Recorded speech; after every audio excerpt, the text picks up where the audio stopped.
시간 하나님 주시는 말씀 신약성경 누가복음 2장 8절에서 20절입니다. 지난주에는 2장 1절에서 8절을 통해서 로마 황제가 천하를 다 호적하라 명령하면서 천하의 주인인 것처럼 얘기하지만 초라해 보이는 유다 베들레헴의 그러한 한 다윗의 동네에서 말구유에 누이신 예수, 아기 예수의 탄생을 통해서 예수님이 진짜 우리의 왕이시다라는 것을 우리에게 말씀해 주셨습니다. 그 아기 예수의 탄생은 신화가 아니고 실제 일어난 역사적 사건인 것을 1장과 연결시키면서 우리에게 말씀해 주셨습니다. 뿐만 아니라 하나님의 때에 성령 하나님께서 이 땅 가운데 충만히 임하심으로 하나님의 나라가 우리 가운데 왔다라는 것을 지난주 말씀을 통해서 들었습니다. 오늘은 이어지는 내용으로 이제 그쪽 지역에 이제 목자들이 밤에 양떼들을 지키고 있었는데 주의 천사가 영광 중에 그들 가운데 나타나게 됩니다. 그들이 무서워 떨 때 무서워하지 말아라. 내가 너희에게 전할 온 백성에게 미칠 큰 기쁨의 좋은 소식이 있다. 그것을 너에게 전한다. 오늘 다윗의 동네에 너희를 위하여 구주가 나셨다. 그분은 바로 그리스도 주이시다. 그러기에 너희가 가서 구유에 누인 아기를 보게 될 것인데 그게 바로 내가 너희에게 전한 구주라는 표적이다. 라고 전하게 됩니다. 안내를 해주죠.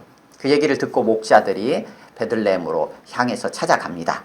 그래서 찾아가서 마리아와 요셉과 구유에 누인 아기를 보게 됩니다. 그리고 전에 들었던 모든 말을 그들에게 전달하게 됩니다.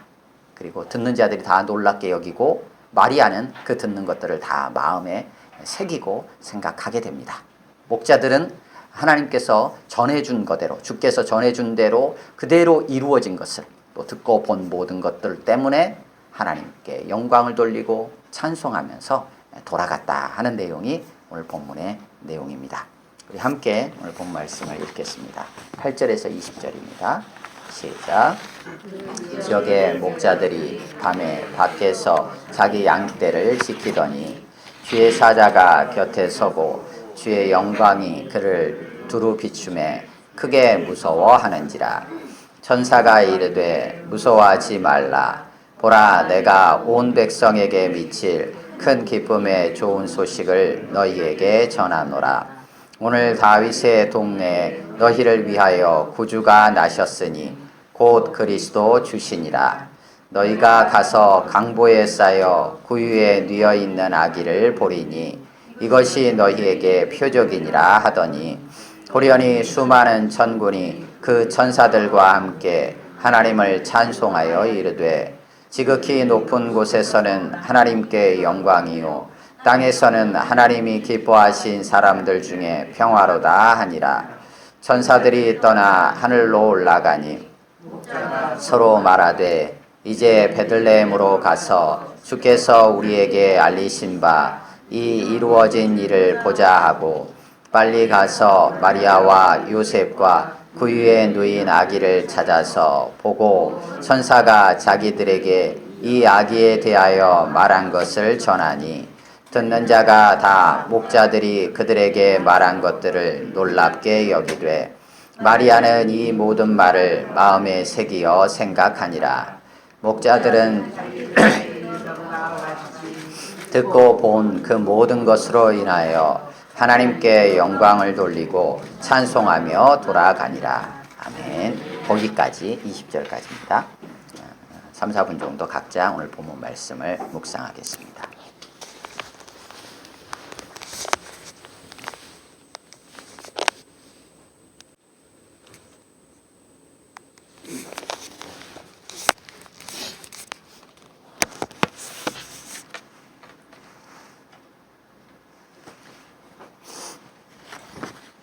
거기까지 보시겠습니다. 예수님께서 베들레헴이라는 다윗의 동네에서 태어났습니다. 태어나서 구유에 누워 있습니다. 그것이 7절에 기록되어 있었습니다. 7절을 한 번 더 읽겠습니다. 7절 시작.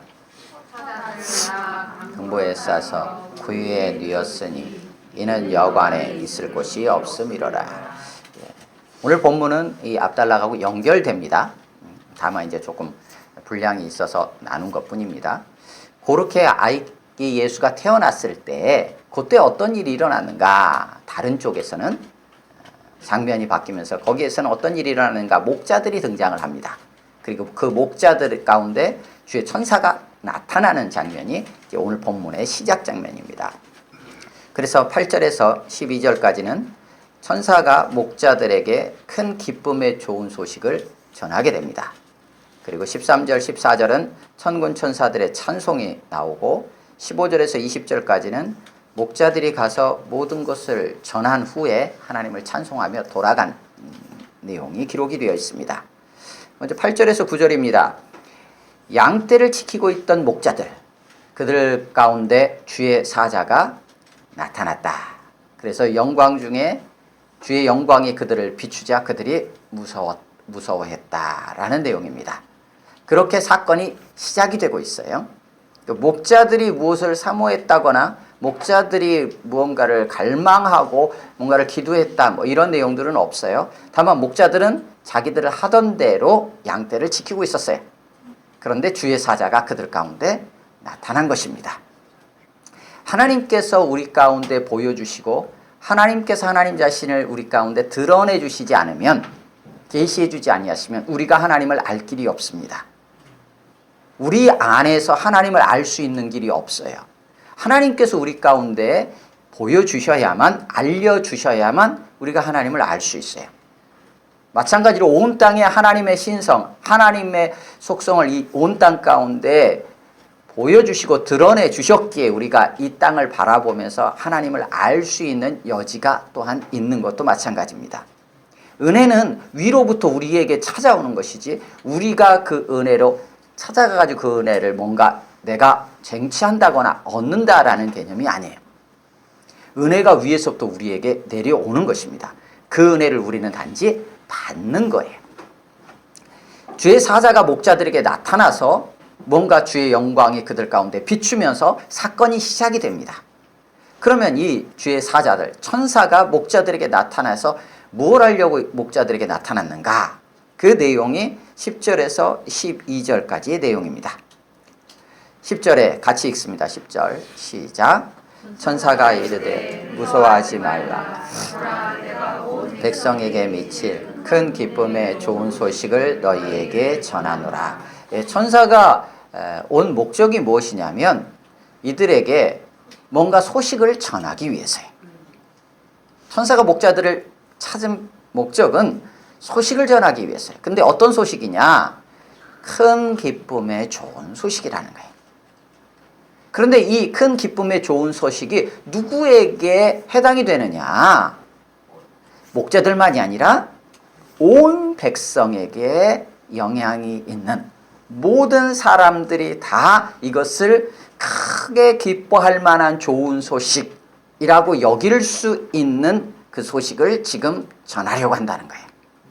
그래서 주의 천사가 목자들을 찾아온 것입니다.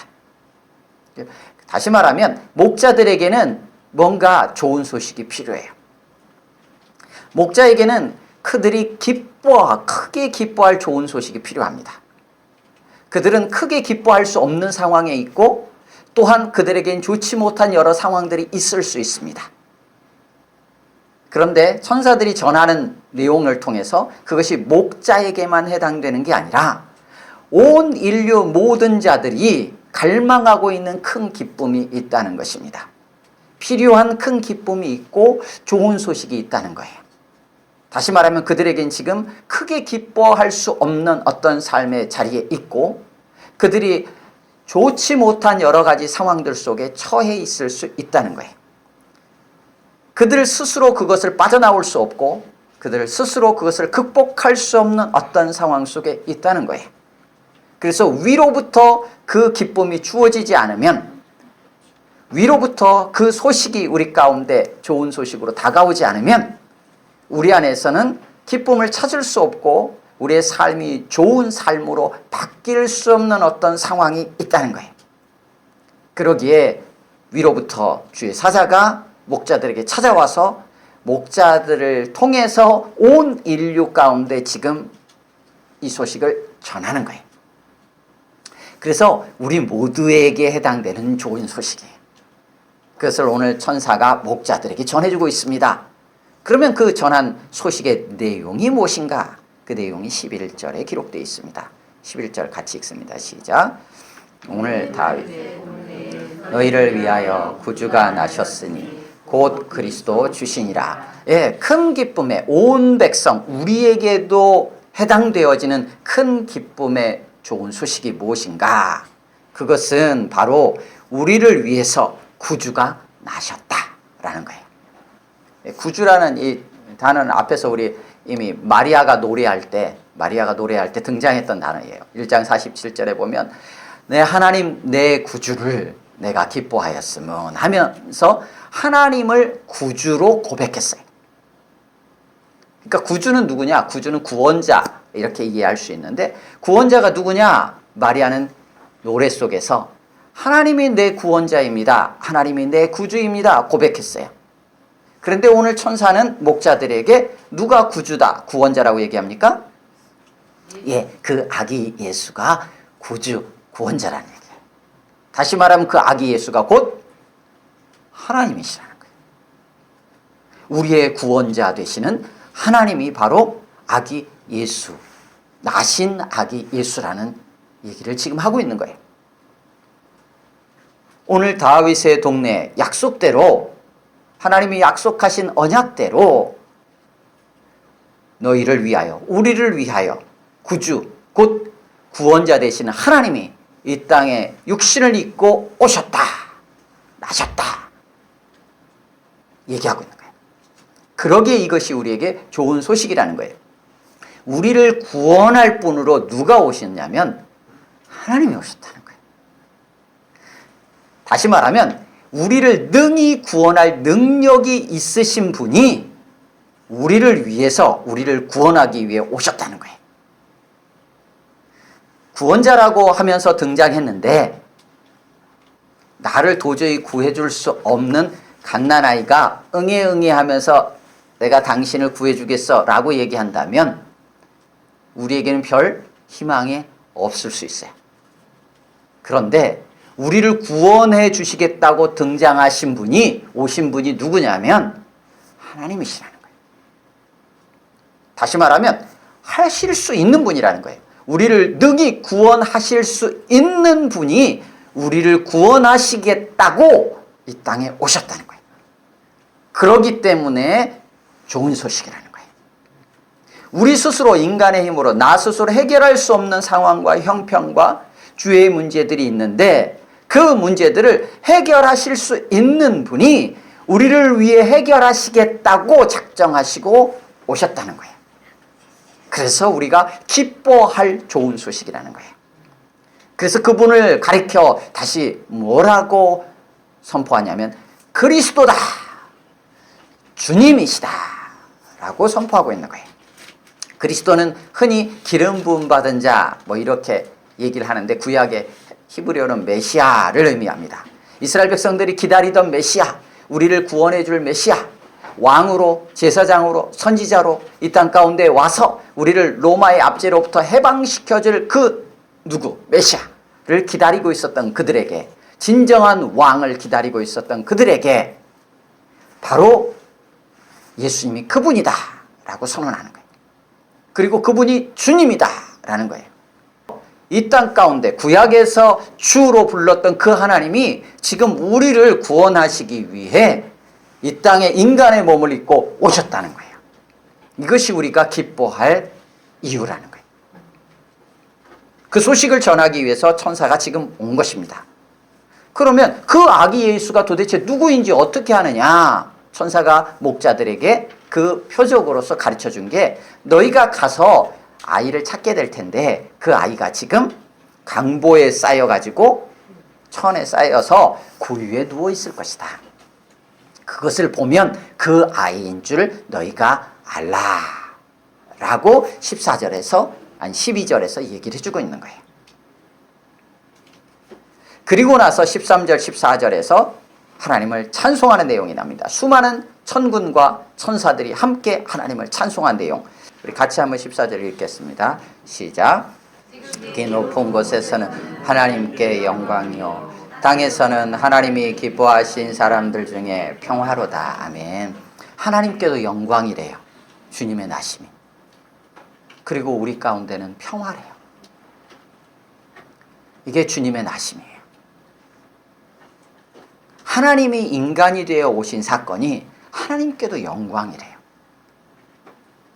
그러니까 우리가 뭔가 하나님께 뭔가 대단한 일을 해가지고 하나님께 영광을 돌립니다. 이게 아니고 하나님이 우리를 살리기 위해서 죄인인 우리를 살리기 위해서 하나님을 거역하고 반역하고 하나님께 불순종하여 하나님을 떠난 우리를 살리기 위해서 그 하나님이 피조물인 인간이 되어 오신 사건으로 인해서 하나님께서 영광을 받으신대. 이게 아비의 마음, 어미의 마음이 아닌가 생각해. 자녀를 생각하면 늘 애틋한 마음이 들고 자녀를 생각하면 마음이 막 점이 오고 자녀가 어떠한 모습을 하든지 간에 어떠한 일들을 하든지 간에 그 자녀의 모습으로 인해서 그 자녀가 잘 되기를 소망하는 마음 때문에 눈물 흘리게 되는 게 부모가 아닌가 그런 생각을 하게 됩니다. 그것을 부모의 마음을 언제 깨달아 좀 아느냐 하는 것은 좀 차이가 있을 수 있겠지만 정상적으로 자녀를 키우고 나아가다 보면 자녀에 대한 그 부모의 마음, 아비의, 어미의 마음으로 인해서 눈물 짓고 어찌할 줄을 몰라 애달파하고 그 자녀들이 잘 되기를 소망하는 마음으로 아버지 앞에 부르짖는 것은 하나님 주신 그런 마음이 아닌가 생각해. 아버지께서 그런 마음을 가지고 계신 것 같아요.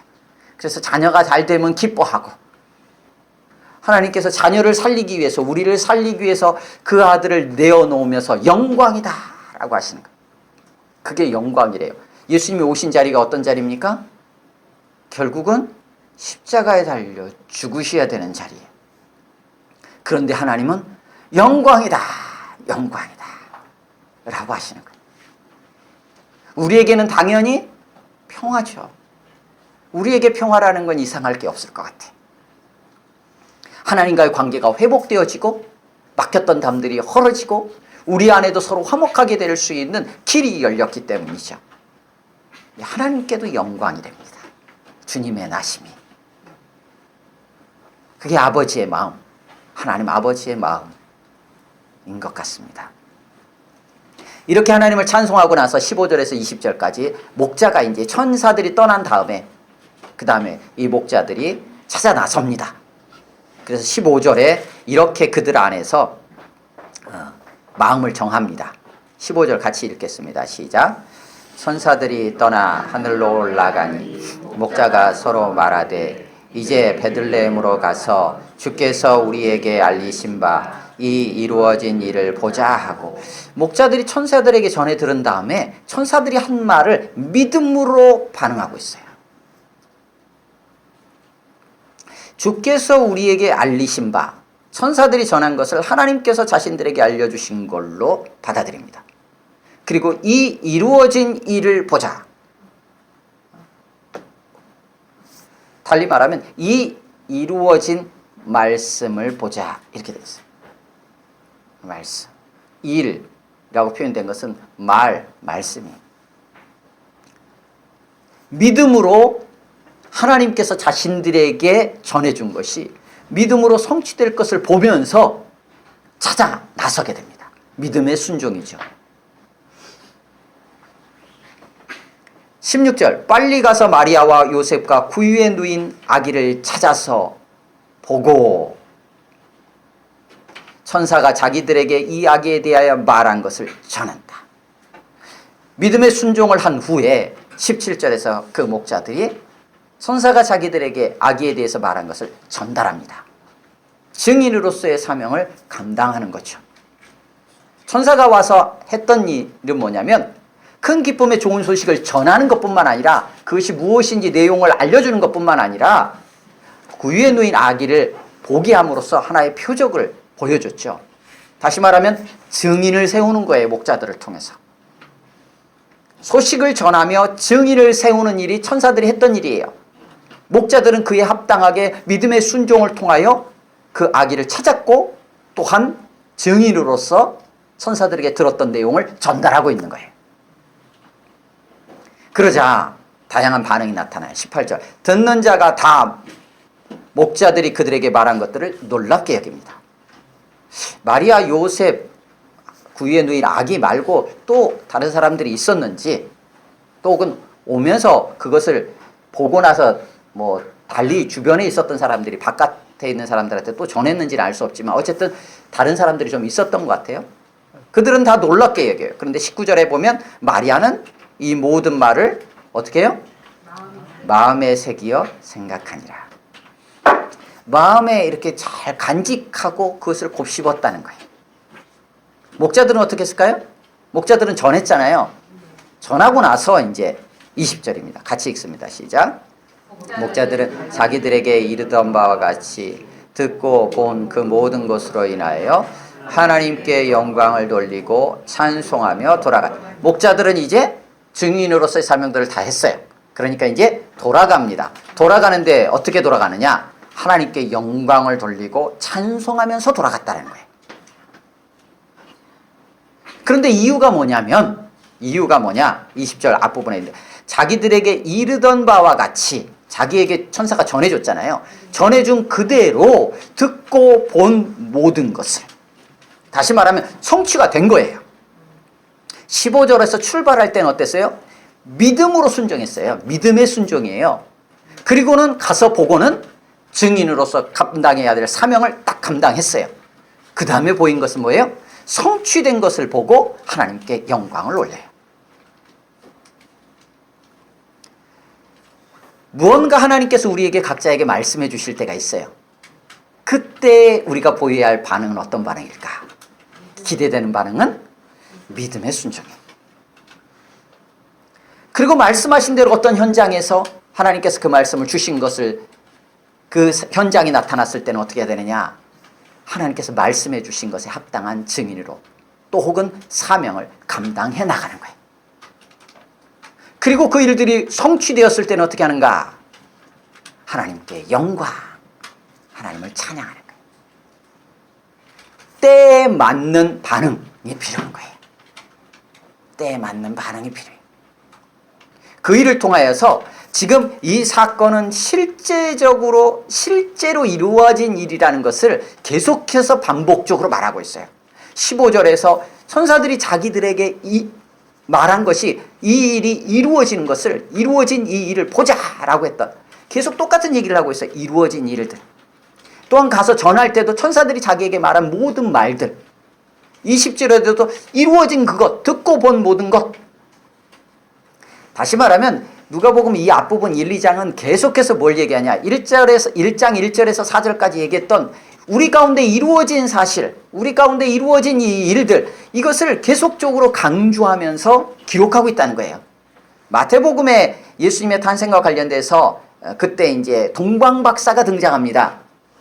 동방박사가 등장해가지고 예수님을 찾고 뭐 보배압을 들여 경배하는 내용하고는 관점 자체가 완전히 달라요. 얘기하려고 하는 게 달라요. 누가복음은 오늘 본문을 읽어보면 우리가 느낄 수 있는 것처럼 지금 계속 똑같은 얘기를 계속 반복해요. 그래서 이것은 실제 일어난 일이야. 앞에서 천사들이 한 얘기가 목자들이 직접 가서 본 거하고 똑같은 거고, 그 목자들이 그것을 성취됐다고 하나님께 영광을 올린 거야. 하나님께서 말씀하신 것이 실제로 일어났고 그것으로 인해 하나님을 찬송하고 있다. 이 흐름이 동일하게 계속 누가복음 1장 2장은 반복해서 등장해요. 오늘 목자들이 아기 예수를 찾아간 장면도 똑같이 그 얘기를 하고 있어요. 계속 이루어진 일, 전달해 준 사실, 말, 그것대로 듣고 본 것, 계속 그 얘기를 하고 있어요. 이 사건은 신화가 아니라는 거예요. 실제 일어난 사건이라는 거예요. 그리고 하나님 말씀하신 것이 그대로 이루어졌다는 거예요. 마태복음은 주로 무엇과 연결시키냐면 구약에서 예언된 대로 그래서 동방박사가 뭐 별을 찾아와가지고 여기 왕이 나셨는데 어디 있느냐 하니까 옆에 있는 율법학자들 막 이렇게 물어보고 말씀을 잘하는 자들한테 물어보니까 유대 베들레헴 작은 성에서 뭐 메시아가 난다고 했는데 라는 구절들을 인용하면서 구약의 말씀들을 주로 가져와 가지고 성취되었다라는 것들을 주로 보여주는 흐름이에요. 그런데 그리고 보배합을 들여서 뭔가 왕을 섬기는 듯한 이런 모습의 표현들이 많이 나오고 그런 흐름인데 누가복음 그렇지 않아요. 누가복음 1장 1절에서 4절에서는 선지자를 통해서 말씀한 거 뭐 이런 형태로 얘기하지 않아요. 물론 뒤쪽으로 이제 흘러가면서 그런 것들까지 같이 가져오지만 지금 이 말씀을 대하는 자들이 실제 지금 오늘의 삶의 자리, 우리의 삶의 자리, 주일 말씀을 통해서 주신 그 말씀이 또한 여러분 각자가 매일의 삶에서 하나님 말씀을 읽으며 묵상할 때, 또 삶의 자리에서 기도할 때 하나님께서 주셨던 감동, 하나님께서 내 마음 가운데 주셨던 소원함, 하나님 주신 말씀, 성령의 음성, 이것이 우리의 삶의 자리, 직장에서, 학교에서, 가정에서, 또한 이웃과의 관계 속에서 실제로 나타났다, 이루어졌다, 성취되었다. 이것을 누가복음 계속 보여주려고 하는 거예요. 그러니까 구약에 예언했던 말씀들을 우리가 모른다 할지라도 하나님께서 우리의 삶의 현장에서 성령으로 함께 하셔서 성령이 우리 가운데 충만히 임하여 우리 가운데 말씀하시고 우리 가운데 안내해 주시는 그 말씀이, 그것이 교회에서 말씀을 통해서든 지체들 간에 서로 교제하는 가운데서든 개인적으로 집에서 말씀을 묵상할 때든 가정 예배를 드릴 때든 기도할 때든 주셨던 말씀이 실제 우리 삶의 자리에서 그대로 성취되는다라는 것을 말씀하고 계시는 거예요. 그래서 옛날의 사건이 아니라 오늘 우리의 삶의 자리에 그대로 성취하시고 우리 가운데 역사하시며 영광 받으실 하나님께서 오늘도 말씀해 주고 계시다라는 것을 누가복음은 곳곳에 표현되어지는 방식들, 기록된 어떤 흐름들을 통해서 우리가 알 수 있어요. 오늘도 마찬가지입니다. 하나님은 오늘도 실제적으로 우리의 삶의 자리, 현장에서 말씀하시고 그대로 이루어 가시는 분이세요. 그래서 오늘 아기 예수에 대한 묘사를 통해서도 그것을 드러내 보여주고 있어요. 7절에 보면 아기 예수에 대한 묘사를 이렇게 하고 있어요. 첫 아들을 낳아 강보로 싸서 구유에 뉘었다, 이렇게 되어 있어요. 그러면 그 아이가 과연 오늘 본문에 나오는 구주, 그리스도 주, 그 아기 예수하고 똑같은 아기냐, 그것을 연결을 어떻게 시키고 있냐면 7절에 강보로 싸서 구유에 뉘었다 라고 되어 있는데 천사가 목자들에게 뭐라고 전하냐면 12절에 너희가 가서 강보에 쌓여 구유에 뉘어 있는 아기 라고 표현해요. 목자들이 가서 아기를 찾았는데 그 아기에 대한 묘사를 어떻게 하느냐, 16절에서 빨리 가서 마리아와 요셉과 구유에 누인 아기, 이때 그 구유에 누인 아기 이렇게 표현하고 있어요. 다시 말하면 1절에서 7절까지에서 언급되었던 그 구유에 누인 아기가 천사가 목자들에게 전해준 그 구유에 누인 아기이고, 목자들이 실제로 찾아가서 만난 아기 또한 그 구유에 누인 아기라는 거예요. 누가복음은 이런 형태로 지금 1장, 2장이 계속 기록이 되어 있어요. 그래서 바로 그 예수라는 거예요. 바로 그 예수. 그 아기 예수라는 거예요. 실제로 이루어졌다는 거예요. 우리의 삶도 가만히 우리가 한번 돌아볼 필요가 있어요. 추수감사주일로 한 해를 돌아보는 시간들, 또 이제 한 해를 마무리하는 날이 되면 송구영신 예배로 드리면서 한 해를 돌아보는 시간들, 이런 시간들의 필요성을 우리가 한번 생각해 볼 필요가 있어요. 다른 게 아니라 지나가온 자취들을 되짚어 보면서 어떻게 하나님이 말씀하셨던 그 구유에 누인 아이가 내 삶의 어떤 현장에서 실제로 구유에 누인 아기로 나에게 다가왔는지, 그로 인해서 나는 그것을 얼마나 깨달아 알아서 하나님께 그 구유에 누인 아기로 인하여 하나님을 찬양했는지, 이거를 이러한 시간을 통해서 되짚어 볼 수 있어요. 이것을 적어본다면, 그때 좀 적었던 것들이 있다면 적은 노트들을 이렇게 들춰보면 그것들을 그랬었지라는 것이 더 마음에 와닿을 수도 있어요. 그 주기가 1년에 한 번이 아니라 한 달에 한 번이다. 한 달에 한 번이 아니라 일주일에 한 번이다. 그것이 나 혼자만이 아니라 가족과 함께 나누는 시간이 있었다. 가족만이 아니라 교회 전체가 함께 그런 시간을 나눈 적이 있었다. 라고 한다면 그것이 훨씬 더 내 안에 잘 새겨져 있겠죠. 그리고 그것을 서로 공유함으로써 지금 그것을 느끼지 못하는 자들이 그것을로 인해 감사하고 하나님의 함께 하심을 고백하는 다른 사람의 소리를 통하여서 희망의 끈을 놓지 않겠죠. 그 통로가 되는 거예요. 증인으로서의 사명을 감당하는 통로가 되는 거죠.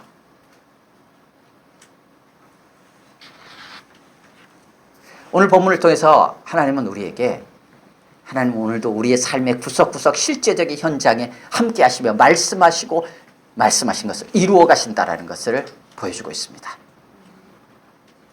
우리의 삶에 있어서 때에 맞는 합당한 반응을 통해 정말로 주님과 동행하는 삶을 누리길 원하십니다.